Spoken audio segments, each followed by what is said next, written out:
Murray-Darling Basin is Australia's largest inland irrigation water resource and the lifeblood of the Australian irrigated agricultural industry. Just under half the gross value of agricultural production of Australia comes from the Murray-Darling Basin, and about 70% of the irrigated agricultural production, which is worth millions of dollars in exports.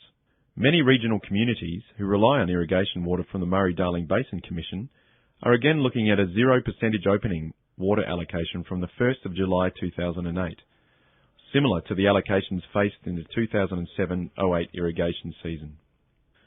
Based in Canberra, the Murray-Darling Basin Commission is the authority responsible for managing water allocations in the entire basin, and recently FARMVIEW spoke with CEO Wendy Craik about the role of the NDBC and the outlook for 2008-2009.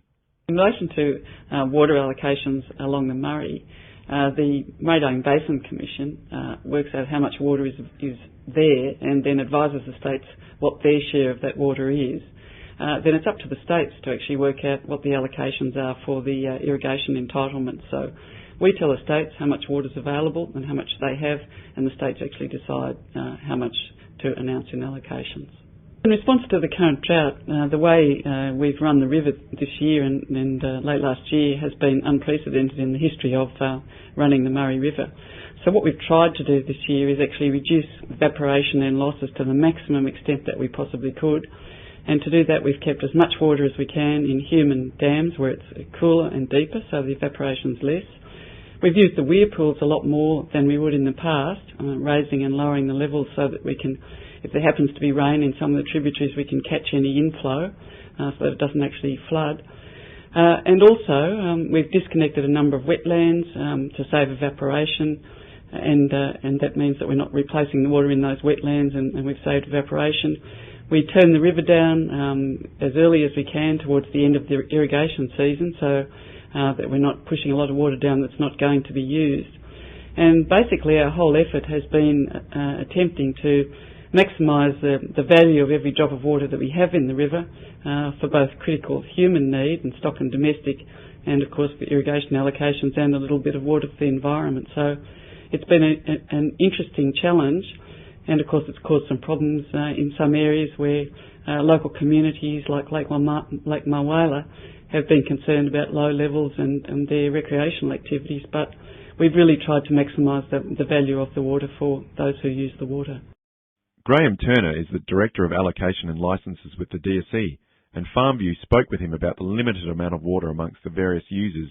The priorities are primarily, first off, critical human needs. After critical human needs are met, we need to we'll start to supply the domestic and stock needs, critical environmental needs, and of course carryover as soon as we can. We've got sufficient water to run the river system and the channel systems. Well, irrigators are facing very difficult times. At this point in time, there's sufficient water in the carryover accounts to probably, providing they've got carryover, to take them through the spring months to meet their early needs. But if there isn't any improvement in resources, then the only water available is in the carryover through the water market. Growers have got a tough decision to make what they do, depending on the outlook and depending on their particular financial circumstances.